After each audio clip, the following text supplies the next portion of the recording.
Oh, yang cantik macam awak pun orang curang. Tak sure lah saya cantik ke tak. Kita hidup ni tak semestinya harus bergantung dengan lelaki. Belon ni berapa ringgit? Harganya RM5. Saya akan tanya satu soalan. Kalau awak boleh bagi satu jawapan yang jujur, yang penuh emosi, yang betul-betul ikhlas daripada hati awak, saya beli belon ni dengan harga RM50. Nak tak? Boleh. Boleh. Okey, sebelum tu boleh saya dapatkan nama? Nama saya Yuyu. Yuyu. Yup. Yuyu dah berumah tangga? Not yet. Okey. Boleh saya tanya tak, apa kriteria Yuyu dalam mencari suami? He must be gentleman and soft spoken, I guess. The last one mesti kena pandai jaga hati dia, setia. Bila Yuyu cakap tentang kesetiaan, maksud dia pernah berlaku apa-apa peristiwa yang tak elok ke dalam hubungan sebelum ni? Pernah. Dicurangi ke? Ya. Serius? 2 times with my ex. Wow. Oh, yang cantik macam awak pun orang curang. Tak sure lah saya cantik ke tak. Dengar elok kuota 3 bulan percuma ni masih ada. Lepas tu korang masih lagi akan dapat 1000 GB sebulan bersamaan 1 tera lah. Lepas tu apa lagi korang dapat? Jaminan tak ada speed cut, tak ada potong kelajuan oleh SOX selagi kuota anda masih ada. Apa lagi korang dapat? Kontrak yang rendah setahun sahaja. Tak ada masalah. Korang boleh terus dapatkan plan saya. Curang tu dengan artis ke? Bukan. Dia curang dengan orang awam.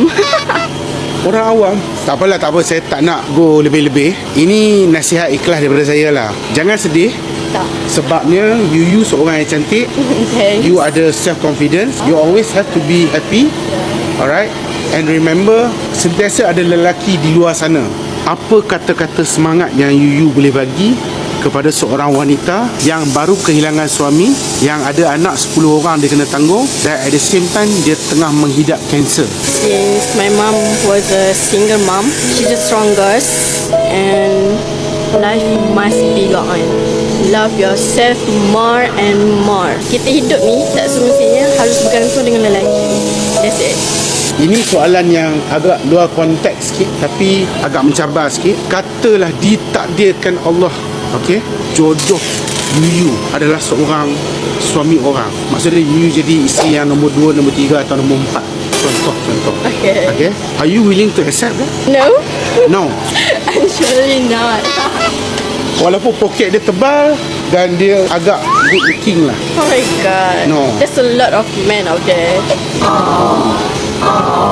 I respect her. Okey, memandangkan jawapan tu padu, so seperti yang saya janjikan, saya nak beli belon ni. Harga dia RM50. Nah, dan jawapan Yuyu tadi membuatkan saya bangga berjumpa dengan seorang wanita yang confident seperti awak. So saya bagi satu bunga. Bunga ni bunga hidup. Wah, dapat belon. Okey, terima kasih Yuyu. Terima kasih. Okey, alright. Semoga Yuyu bahagia sehingga ke akhir hayat, dan I'm sure you will get a lot of wonderful things in your life. Jaga diri elok.